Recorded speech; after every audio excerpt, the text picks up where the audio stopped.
All Things Data podcast. In the spirit of Daniel Kahneman, Peter Diamandis, and Google Moonshots, brings together leading data scientists, technologists, business model experts, and futurists to discuss how to utilize, harness, and deploy data science and data-driven strategies to enable digital transformation. The hosts are Dr. Manjeet Rege, Associate Professor of Data Science, and Dan Yarmoluk, Director of Business Development of IoT and Data Science.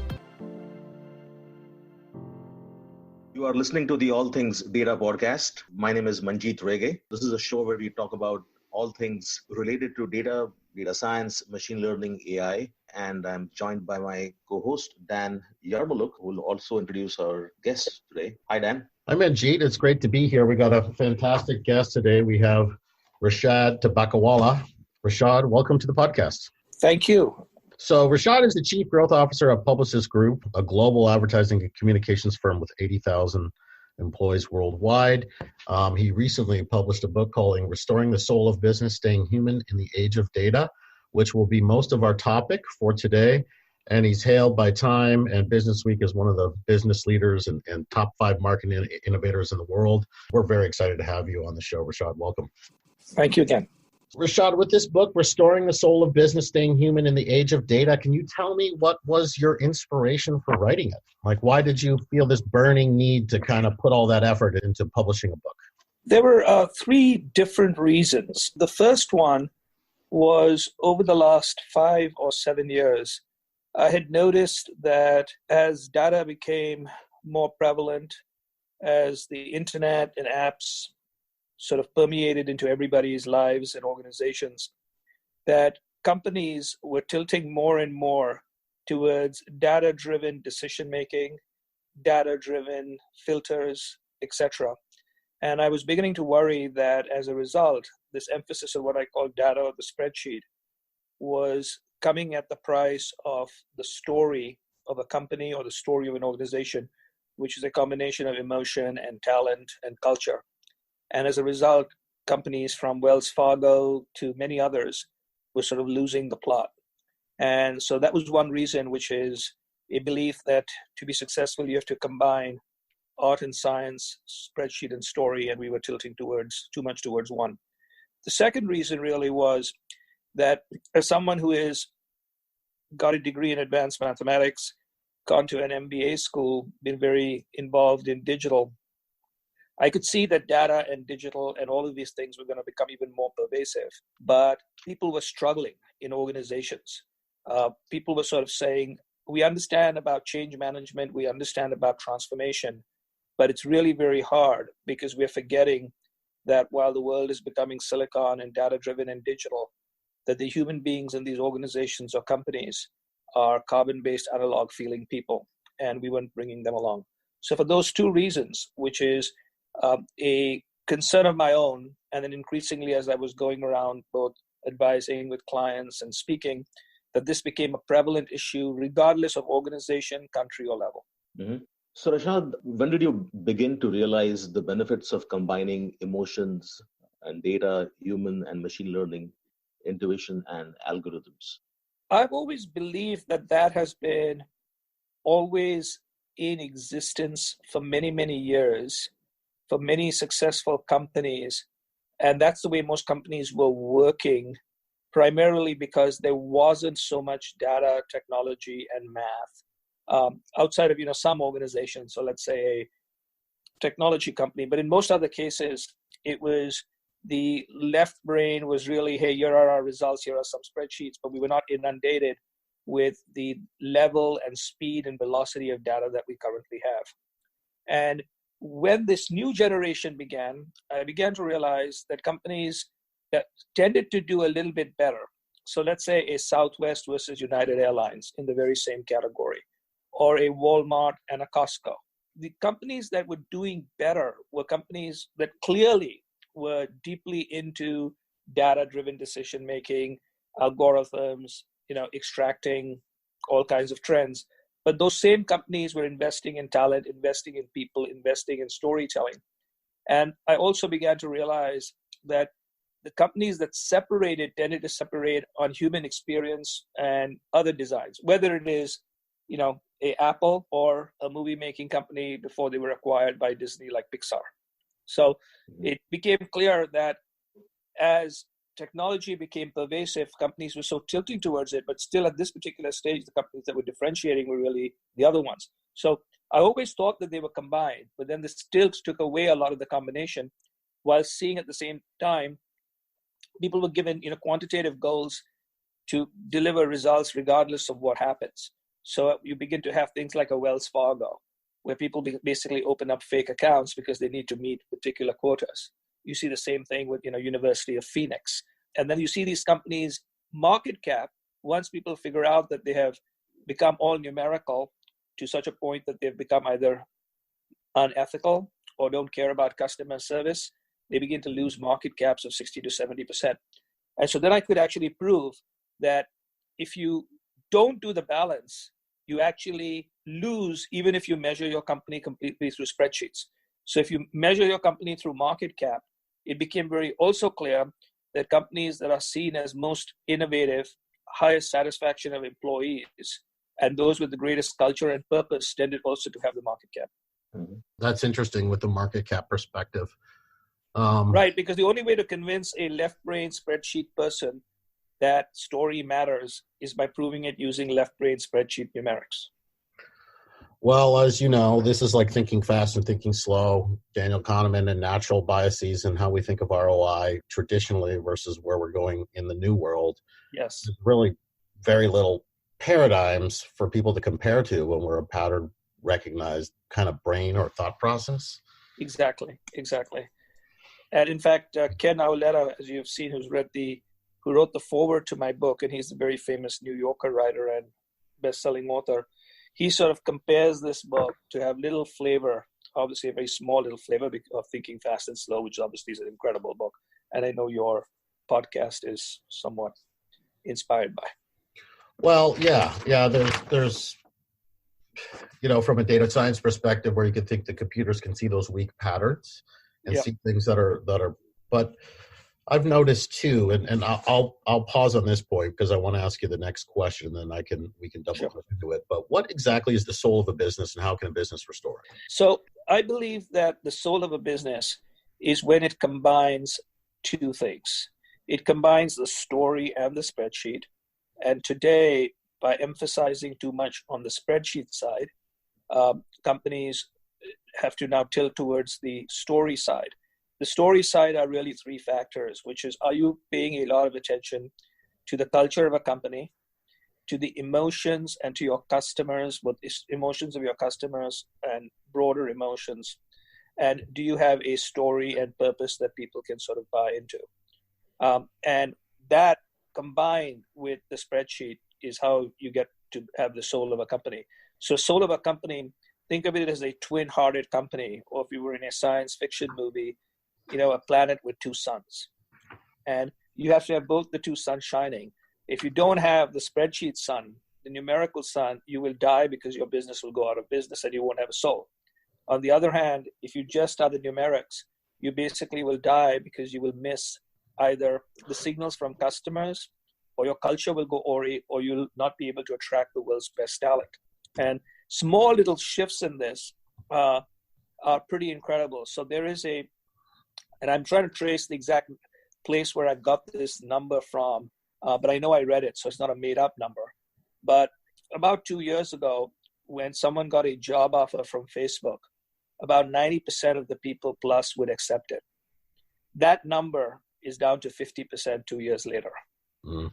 And I think in part is their fixation on making decisions that seem to basically not consider human beings as human beings, but just as consumers, versus thinking of us as citizens and thinking of as human beings, has to a certain extent made them lose their soul. And while it right now hasn't massively affected their market cap, but unlike a lot of other people whose market caps have started going up, they have been relatively simple. And the trust issue has become a big issue, whether it's with Libra or anything else. So that's what I sort of tell folks. This is a company that seems to have started to lose its soul because it is so fixated on what I think is an outdated model. Yeah, I mean, I liken this to emotional intelligence for the data-driven digital organization in a way, to put it in my. Yes. So I've often heard from McKinsey that, or this emerging role of data translator, as this middle person between the data scientist and the business, explaining what it means and where to go. I think probably from a strategic and tactical perspective, and that's a function that I serve a lot, and I'm often trying to show the story and the meaning. A lot of the times, Rishad, because it's future forward, and people sometimes can't connect the dots. But when we're restoring the soul, I mean, you're looking as a very high executive for a very large organization, setting tone and strategy. How does the middle-sized company do this when they don't have some of these digital acumens? I mean, do you find it to be a C-level down kind of cultural shift, or how do we attack this here? So there are a few ways to basically attack it, and I'll just suggest three, and all these three are applicable to any size of company, or even if you're not in a company but you are working with other folks in small teams. As I sort of have said, the book is on how to think, feel, and see differently about how you grow yourself, your team, and your company. So it could just be even as a team. There are three factors here. There are many, but I'll select three which I would focus on. The first really is all of us are inundated with data, whether it's a small or medium company. And the idea basically is, how can we basically differentiate and look at the data in ways that we can extract meaning? And I have an exercise in the book, not an exercise, but sort of a framework, which I call 6 eyes, which is when you see the data, like one of the eyes is make sure that you look at you have lots of different people, which is involved. So involved is one, involve diverse people. A second one is when you see that particular, all of those things, ask yourself, does that make sense when you think about people's experiences? Just think about your own experience or the experience coming sort of in the company. A third one basically is how do you interconnect what you've just seen with other things that you're seeing around, either your category that you're competing in, the city that you're working in, or other competitors. So involve, interconnect, for instance, and investigate people's experiences are 3 of the eyes. So that's sort of one. The second one is this, that we are all dealing with change, and we are living in these transformative times, which we all are aware of. But we have to recognize from a human perspective that for most people, change sucks. And the reason change sucks, when people tell me change is good, I say, I'm happy, why don't you change? And it's kind of very interesting that always people say change is good, but they want you to change. And change sucks because whenever you change, you have to do new things and learn new things, and you make mistakes and you look like a fool. Once you're established in a small, medium, or other company, you don't want to look like a fool and start learning something particularly new. So you basically then start using buzzword bingo in your presentations: transformation, disruption, personalization, cloud. I say if you take away some of these words from most presentations and documents, there's nothing there, right? But just words like and etc. So the second part of this is, how do you basically reflect that really change only happens in an organization, however the size is, when you either change people's mindsets or you change the people. That change is actually about people much less than it is about technology, M&A, or press releases. And how do you do that? And how do you both incentivize and frame such a thing to happen? That's the second thing that is, again, open to pretty much everybody. The third one, which is something that I began to realize, and listeners of your podcast or anybody who listens to things like this are probably more aware of, is the following. We are today, when I start downloading whatever the latest Apple iOS is, I think today is 13.3, and the Mac OS is 10 something. In the last 10 to 12 years, we basically have 12 to 13 iterations of whether it's Android or whether it's Apple, operating systems. But human beings have tended to basically operate at 2.0 or 3.0, and we've left behind. So the third thing we aren't doing is we're not upgrading our own mental operating systems. So we are forgetting how to learn. We're forgetting how to think from the opposite perspective.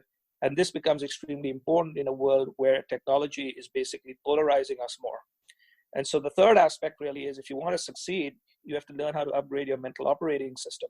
We spend so much time exercising, some of us, but we forget to exercise our brains. We think about what we put in our stomachs, but we don't think what we put in our minds. So a third area in this is, how do we do that? And all those three are available to anybody of any size of company, which is getting meaning from data, recognizing and how to manage change, and learning and how to basically upgrade your mental operating system. I really liked your point about, involving diverse people and perspectives. I mean, it's walks of life. It is culturally diverse. It is technical specialties. And that is where I found to have the most success personally. Yes. Having, particularly when I'm in industrial IoT solutions, but you got to get somebody from the front line who's often neglected, but everybody's selling to, but they don't talk to them. And then exactly.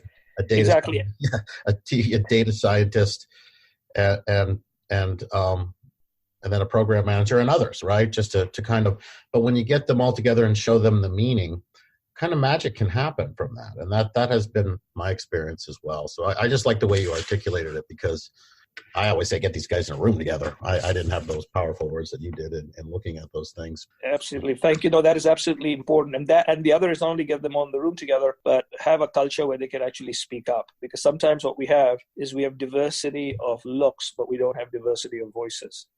No, that's very true. And I've just lived in a lot of different countries and love the diverse opinions, even from second or emerging nations. I often say, you look at these people that repair cars, those old classic cars in Cuba.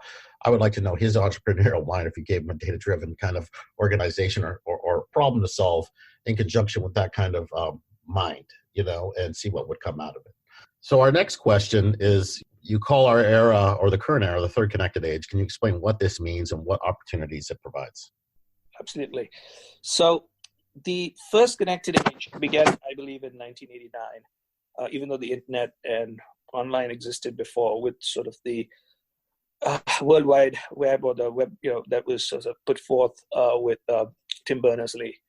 And between 1989 and 2007, we lived in this first connected age, which was basically we were connected to information and we were connected to transactions, with Google sort of being a poster child for information and Amazon being a poster child for transactions in the Western world, and two of the five most powerful companies in the world, or in the Western world. In 2007, we entered the second connected age, where in addition to being connected to information and connected to transaction, because of mobile phones, we were now connected all the time. And because of social networks, we were connected to everybody. And companies like Apple and Facebook obviously were dominant companies there. But because of the first and second connected age, a lot of both people's expectations and how to deliver products and services to people changed. So you needed the first and second connected age to have things like Uber or Airbnb or Dollar Shave Club. All of those came about because of the first and second connected age. And now we're entering the third connected age, which I believe has begun with, in some cases, strong and in other cases, sort of weak signals. And this time there will be 4 different forms of connection. And recognize that each age builds on what goes before. So social and mobile and commerce and information still is important. But the 4 new ones are, and I'm sort of simplifying this, so for some of the listeners here who are advanced people in science, bear with me. The first one is data connecting to data, which is what I basically sort of explain in my simple terms, machine learning.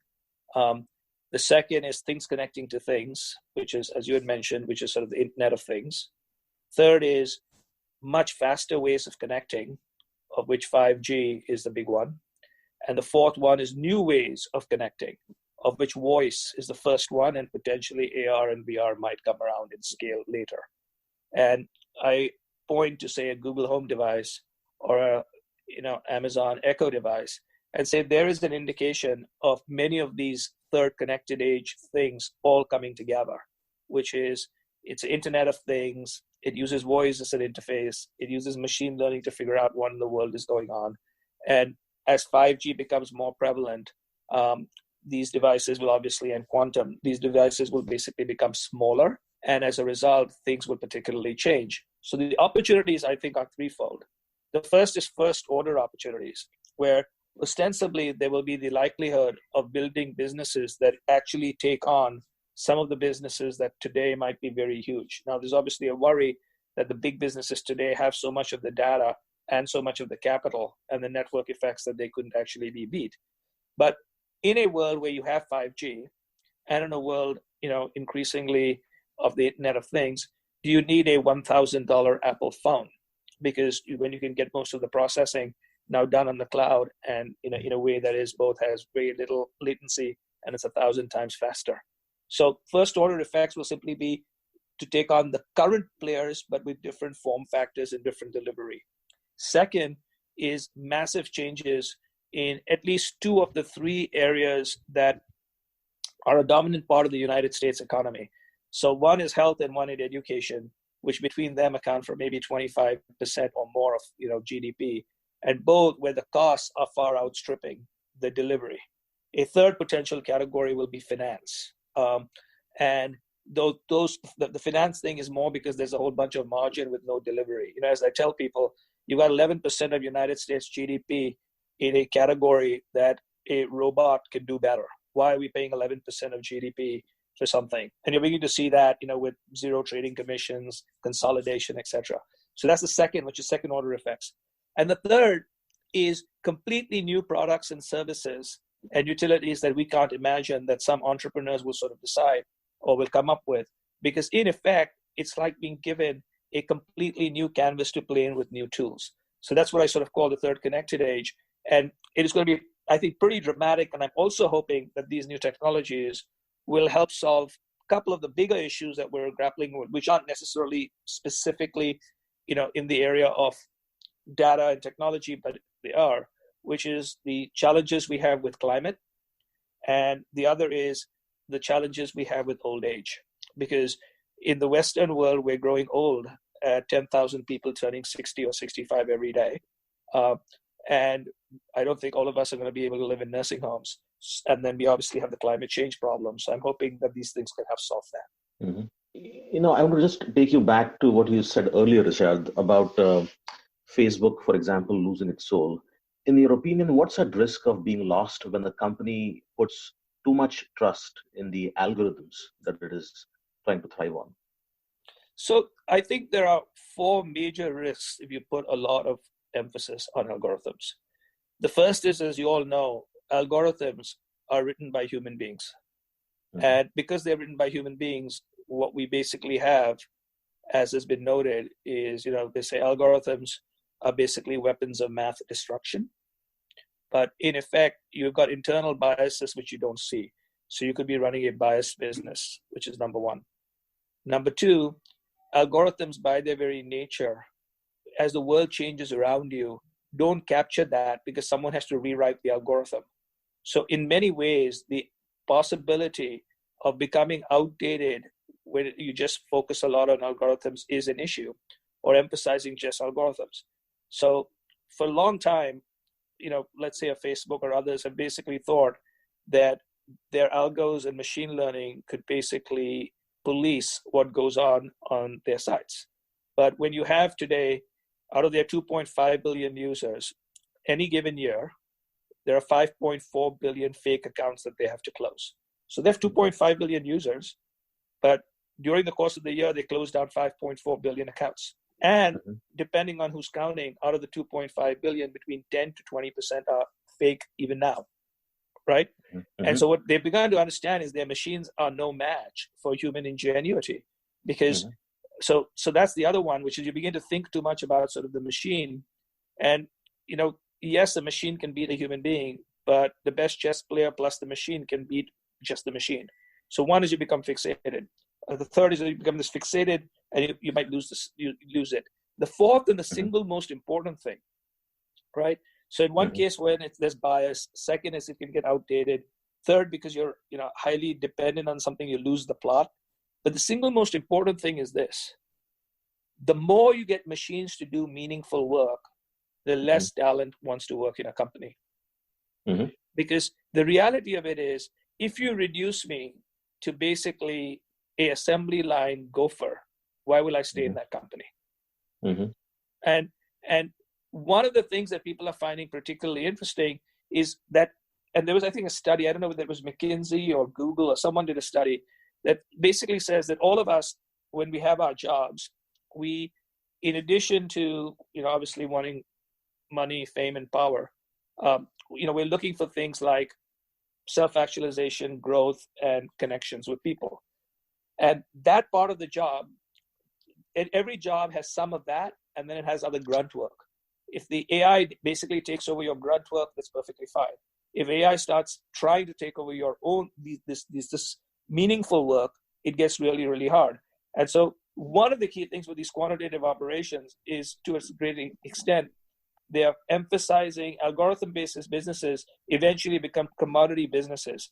Because with the exception of maybe a few of these very big dominant companies like a Google, a Facebook, and an Amazon, I basically see technology and data increasingly like we use electricity, which is you have to use it, but it's not a differentiator. So similarly, Scott Galloway, the NYU professor and podcaster, his basic belief is Google and Facebook for most marketers, is it basically a form of differentiation, or is it a tax? And I'd say it's a tax. There's almost nobody who can differentiate using Google and Facebook. But if you don't use Google and Facebook, you're dead. And so my basic belief is the more you depend on an algorithm, the more likely that you are going to lose your job. So whenever someone basically tells me the spreadsheet gave me an answer, I tell them two things. One is I don't think they've given you the answer, because people choose with their hearts and they use numbers to justify what they just did. You just decided to accept the answer. Second is if that is the answer and that is the way it's going to work, you better go look for a job because the machine has just replaced you. Mm-hmm. I have a question for both of you, because this is something that comes up a lot about injecting human bias in algorithms. So again, Dr. Manjit Rege teaches AI and machine learning, my former professor. So, sometimes in my mind, I'm thinking of algorithms as empirical. It's math, it's data, it's running on these things. Why can't we take out the obvious variables that cause bias, specifically gender, income, zip code, race, and really outdated things like the same old credit reporting kind of mechanisms that, all the FICO scores and everything do. There's some alternatives that are coming up, bubbling up, saying, okay, your utility payments are injected, it increases your credit score. Capital One is started years ago, but even trying more to kind of extend credit to different places. Why can't we be a little bit, am I thinking of this too simplistically in terms of bias? Because I always think of it as fairness and boxing out the lower income minority peoples, where I think that could be possibly eliminated. And that doesn't mean there's bias everywhere, it's hidden in various ways. This is kind of an off-the-wall question, but it would be interesting for you two individuals to kind of comment on this. Sure. I mean, and I would be interested in knowing what do you think, Rishad. But if there is a known bias within a human, if you're conscious about it, you can probably take steps to make sure that those aren't implemented in an AI, for example. But at the end of the day, AI is learning from certain stereotypes that exist in the data. So if you look at a number of experiments, I think it was a couple of years ago that Microsoft did an experiment that had an AI tool go out there, learn from literature. And once it was learned, you had to ask that AI questions. Like, so if you ask that AI what man is to a woman as father is to a what, and the AI would reply mother, which is correct. If you asked what man is to a woman as king is to a what, the AI would reply queen.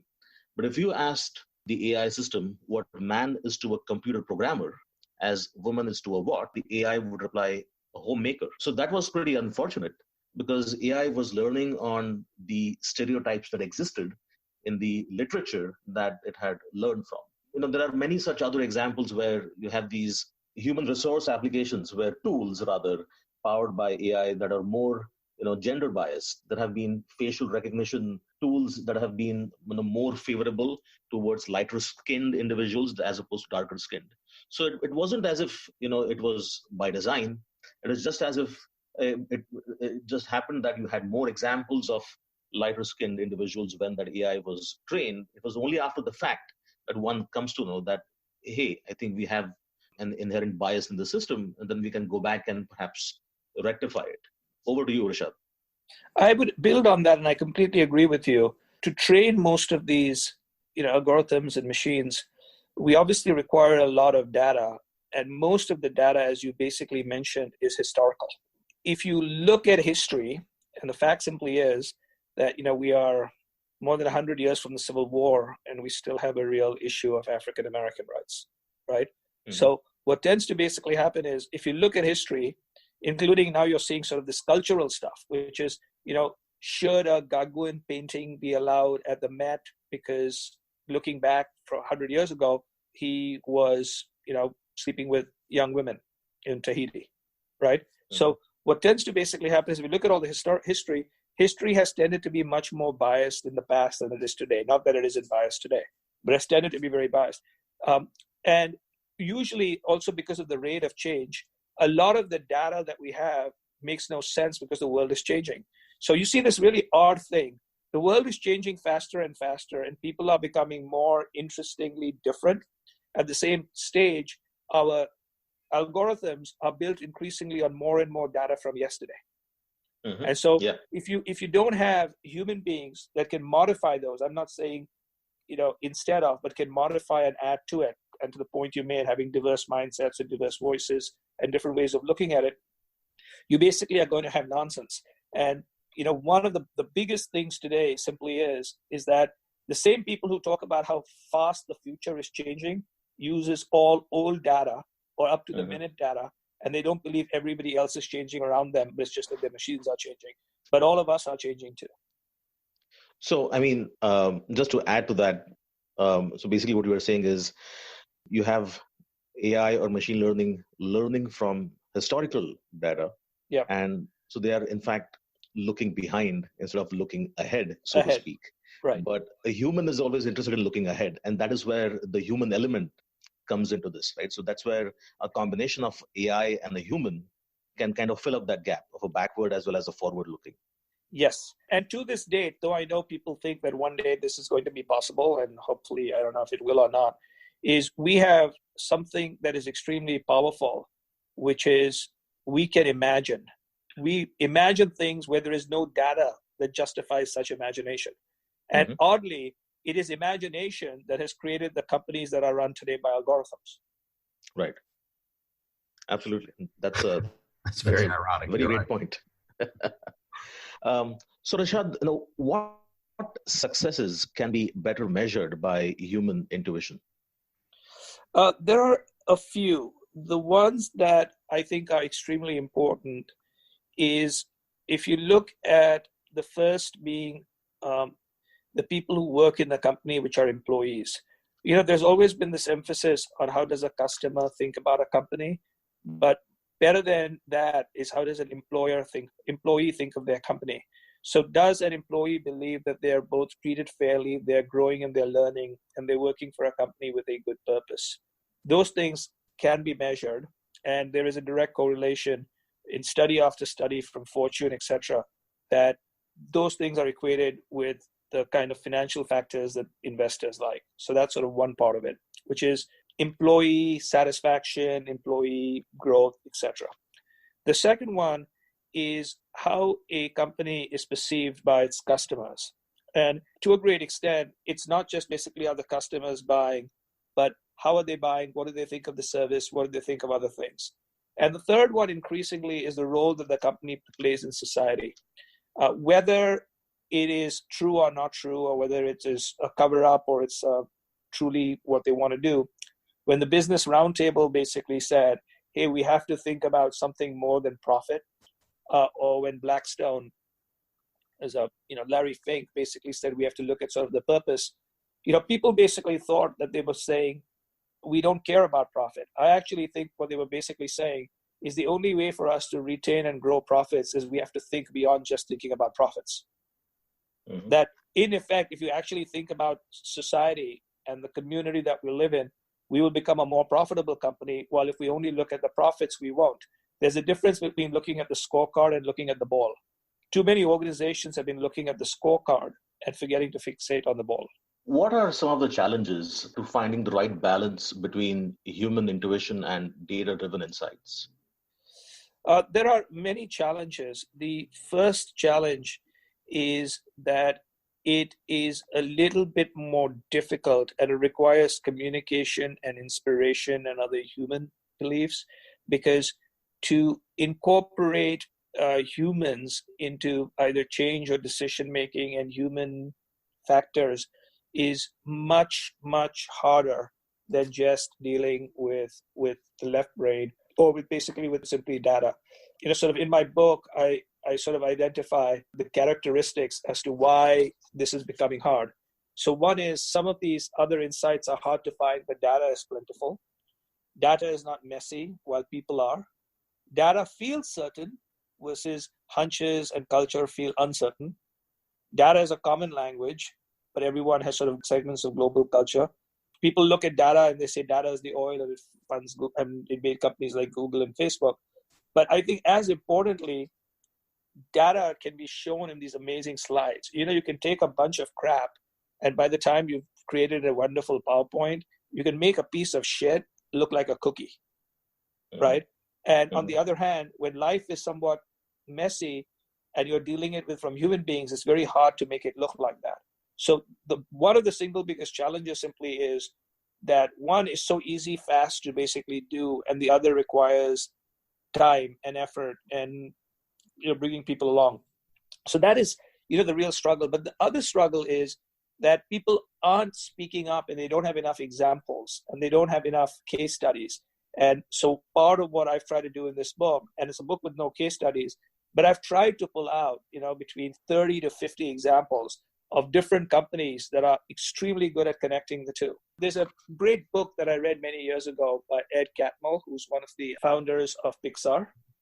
And he was basically sort of asked, a very simple question, which is, are you a technology company or are you a sort of storytelling company, right?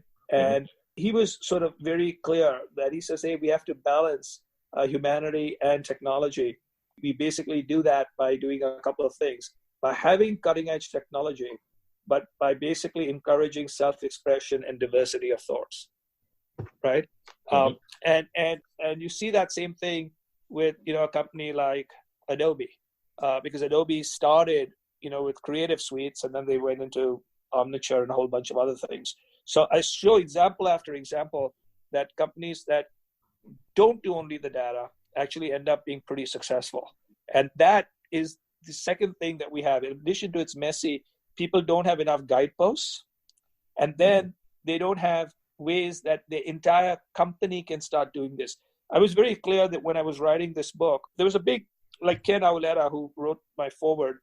When he was writing his last book, I helped him a little bit because it was about our industry. I didn't help him a little bit. I was just there to provide input while he was doing interviews, etc.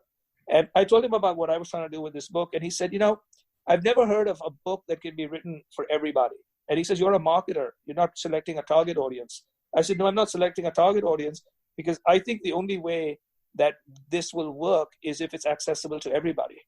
That if you are a person in a company, you can grab something like this book and say, hey, I can use some of these things and take it to your boss, or a boss can basically give it. And I'll give you sort of an example. And it's pretty amazing. You all have read the book. So I sent the book to 30 different people, well-known people.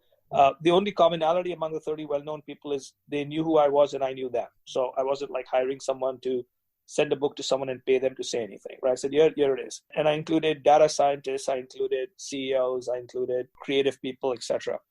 And all 30 basically wrote back very positively, which is in the final copy of the book, etc. But the CEOs, of which there were about 6, what they insisted on was that I come and present to their leadership teams now. So their whole stuff is, this is such a big issue, you have to come and talk now. And they basically then said, we need to basically order 300, 500, etc. books. And it's kind of remarkable. So I did something for Google where I talked to their 600 salespeople and they just ordered 600 books. They said, this is what we desperately need. And so it's kind of very interesting that even the most technologically forward companies, right, are basically saying, how do you do this? Because people even in these companies are saying, what the hell are we doing? And so I purposely tried to have one that is very accessible, easy to read, where you can read any chapter in any order, which is kind of also odd for a book. Absolutely. Rishad, one thing I wanted to comment on is, as you're talking about humanity, I mean, the way I've always thought about it, and we're just calling it different things, is new ways of organizing people and interaction between these people with this enabling layers of technology. There's all these solutions coming out now automating the human out of it, whether it be chatbots or, RPA or whatever. At the same time, what's interesting is this explosion of big data is creating all these new personalized or more information accessible to us that really should allow for more interaction, more human interaction between customer and company or brand and image. You know what I'm saying? And people are kind of neglecting that, thinking they're automating the costs out of it rather than thinking of it as an opportunity for more communication and ultimately solving problems. Customer complaints, as you list in the book, we're automating all this customer service stuff, but it's not necessarily solving problems. It's not making people happier at the end of the day. It isn't, making it happier. And, that is because we're starting to sort of emphasize, and that was, also the answer to the opening thing. One of the reasons we are tilting so much towards the left, Braid, is because the world is we have sort of this Amazon China effect, which is give it to me fast, give it to me cheap, right? And so companies are looking at costs of inputs and speed. And automating things apparently reduces the cost of input and speed. But if you don't have people around it, it actually becomes self-defeating, to your point. But as sort of self-defeating as this, which is many companies are now going to something called, whether it's hot desking, flexible workspaces, all of that kind of stuff, right? Mm-hmm. So I started paying attention and to what did that mean? And the way companies tell the story about that is they don't tell the story that they're trying to reduce real estate costs, right? They basically say they want more community and flexibility and people to work together, right? That's the story that they're selling versus I'm trying to reduce real estate costs, which is the real deliverable that they're actually getting, but they may be selling us the story. So now guess what happens? In these hot desking, open and other places, there are three factors that people are beginning to see. Number one is the number of emails that people send to each other goes up sometimes by a factor of between 100 to 300%. The times that people interact in people and talk declines compared to when they were in offices. Because if you walk into any of these places, what do you think you're going to see? People with headphones, right? And what a headphone basically says is, don't bother me. What you're also going to basically see is you have no idea where your boss is, where the rest of your teammates are. They could be anywhere. You don't know if they're paying attention, and you don't even know who the hell they are. And now what you're beginning to happen is what you saved in real estate costs, you are actually losing in the ability to innovate, in the ability to basically keep people inside your company. So you basically have higher turnover because people could work from anywhere. As I've got into some new spaces in my company, my old stuff is like, who the hell even person knows whether I'm here? I might as well work from home or work at a Starbucks. That's again, sort of an issue where something goes completely off. And one of the reasons for that, by the way, is when you look at decision making in a company as well as at a board, you almost see nobody who represents marketing, people, or employees. You basically see people who represent the shareholder, the technology company, and the lawyers. Part of the diversity and part of what I tell folks is, while we're trying to now make the boards of America more diverse, as they should be, with more women and more people of color, for God's sakes, let's make sure we have voices for the non-data driven people, right? Because for the employees, for other kinds of things, because otherwise we're going to have a big, big issue. That's a great point. At the same time, we're butting up against generational differences in communication styles. I mean, my nephew doesn't want to communicate on the phone, but will text me and not pick up the phone in the midst of a text conversation, and he's 24. So, and we also have diverse locations that does require flexible officing. So you're obviously talking to some kind of middle ground hybrid that lends to humanity, innovation, and collaboration in person, while at the same time leveraging some of these location issues. Yes. And in fact, in one of the areas that I discuss in the book, which I call managing the darker side of brighter screens, is I believe that modern technology is actually good. And for the points that you've mentioned, not only does it allow for me as an employee flexibility, but it also allows more employees to be part of the workforce, like someone who has to look after their aged parents or young children, right? So all of these things tend to be extremely good. However, what they do is, unless someone also brings in what I call the old traditional rituals. So my stuff is you should use modern methods with some traditional ways of doing things. And part of those traditional ways of doing this is modern companies do it. So whether it's an Amazon, where there are no PowerPoint presentations and everyone has to come in there and read a document for 30 minutes and then discuss it as people versus people clustered around PowerPoint slides. I'm all for chat and a whole bunch of other stints since I've got, young kids, etc. I mean, not young kids, but they're grown up, but still that. But on the other hand, a conversation, in addition to those chats, over a meal, over a coffee or a conversation is important. Now, we are doing two things. The elder one of us who are not utilizing and leveraging all of these new technologies are not actually leveraging our full potential. On the other hand, all these new technologies are not all the potential that there is. And my big concern is this: the future jobs in the world will basically be built on empathy, vulnerability, communication skills, EQ, and chat and a whole bunch of other stuff at some particular stage alone doesn't build the EQ. Because the problem simply is people are messy and you just can't hide behind a screen. Well, I have a few questions actually, because Manjeet and I were going back and forth, but I got a couple. And one is this whole robotic HR. You talk a lot about talent and people because this is a human, based book in the computer age. I have to say, from my experience, the HR algorithmic selection process has been a real failure in my mind.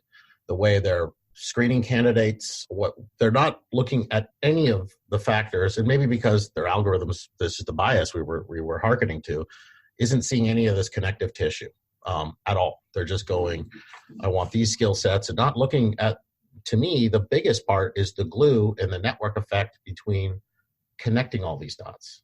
Yes. And not seeing it, and I find the HR functionality getting this woefully wrong. And maybe it's at the top and the way it's being directed and just being automated. Do you have any comments on that, leading a group of 80,000 people at Publicis? Yeah, so here's, I think, what basically happened is we quickly, over time, have sort of discerned that we have to look at HR and break it up into two different factors. One factor is basically HR as a process, which has to be done for a whole bunch of things. You want to make sure that people get paid. You have to do it for legal and other reasons, which is a whole bunch of paperwork that has to basically be filed. And HR as a process is extremely important. And there is a group of people who basically do that. We also have to think about HR as nurturing and development of talent and diverse mindsets. That is a different skill set than process HR, right? That is a completely different skill set. And that is a skill set that basically says that talent doesn't work for companies, companies work for talent. And that is one that sort of brings this to end. So what I've asked for in the book is for HR to basically have both those flavors versus only having the process flavor. Because the problem with the process flavor is that's what feeds the algorithms too, because these are people who are amazingly talented, but they're very talented at process versus basically on other things like these purposes. And so what we are in our own company basically doing is a lot of different things. But one of the key factors is looking at a human being and saying, hey, listen, not only is this a set of legal challenges and as a cost, right? Yeah. If you look at it slightly, and both of those are true, set of legal challenges and costs, that is real. But there are two other things. You're looking basically as a human being as basically high potential to generate wealth and revenue for the company, which is number one.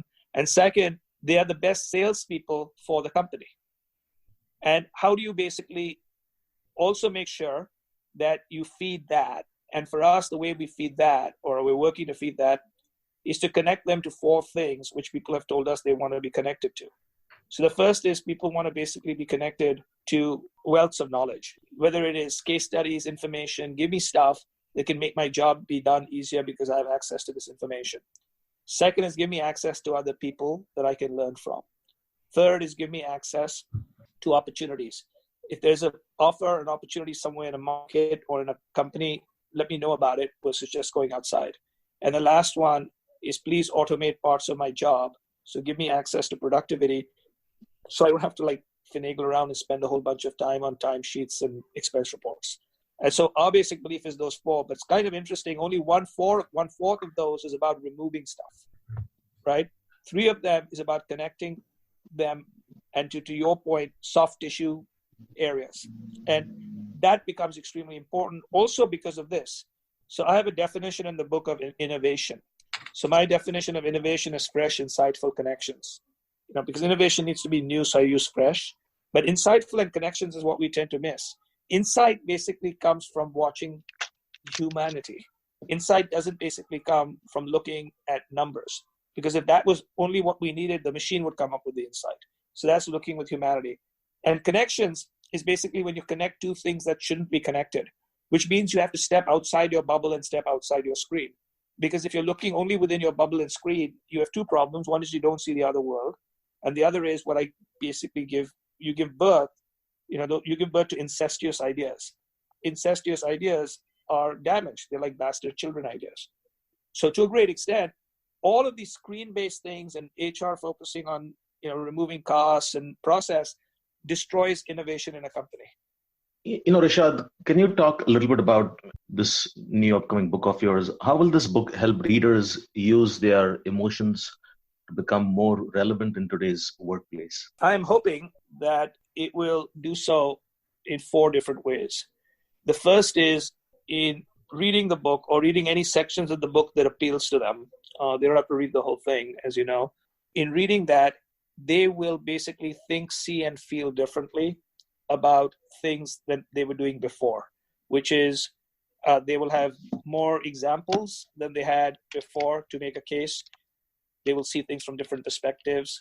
And so that's the first thing. The second is I've provided specific examples, little toolkits, but this is, again, it's a book that's friendly to read. So it's not like a teaching book or whatever, but there are things that they can practically use. So people who have seen it have basically said, hey, we actually turn to this book before we go to a meeting to pull out certain points. So it'll give you practical things that you can actually use. That's the second point. The third is it basically gives you 3 or 4 of my chapters are how to improve yourself. And in my talks, I basically found that people are interested, yes, in how their company can do better, and yes, how their teams can do better, but people are particularly interested in how they can do better. And my basic belief is if you have lots of people doing better, then the team and the company does better. So there's a few things like on how to upgrade your mental operating system, how to basically expose yourself more to art in order to learn about people. So that chapter is called Inserting Poetry into a PowerPoint. But the funnest chapter, which a lot of people have had a lot of fun with, is how do you become a good boss and how do you manage bad bosses? And apparently there are lots of bad bosses in this world, okay? And how do you manage these bad bosses? So I sort of describe these bad bosses, and I call them things like narcissists and double-crossing assassins. And these are things I've read about and come across and seen, and how do you manage them? So that's very practical. So in effect, one is you'll see differently. Second, you'll basically have tools that you can use. Third, there are ways that you yourself can particularly grow. And fourth is this book, by its very nature, is setting up and I think speaking to something that is on everybody's mind, but they aren't speaking up enough in their organizations.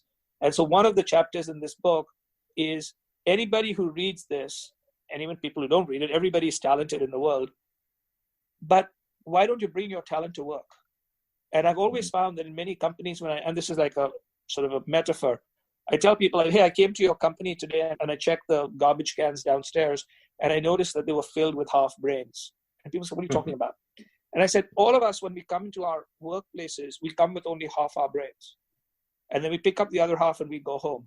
The way we talk about things in the companies have got nothing to do with what the real world is or what our real feelings are. Why don't you bring them into the company? So those are the things that I would suggest. Mm-hmm. That was a fascinating conversation, Rishad. And I'm going to urge our listeners to go out there and get their own copy and read the book. The name of the book is Restoring the Soul of Business. Rishad, thank you very much for your time today. Absolutely. And to make it easy, because we're living in an age of algorithms, if you go to Amazon, you just have to type in RISHAD. If you go to Google, you just have to type in RISHAD book. I made it that simple. And it's available on audio and Kindle right now, I see, and then it'll be available by paperback or hardcover January 20. Thank you very much for having me. Thank you, Rishad. It was a fascinating conversation. Keep up the great work.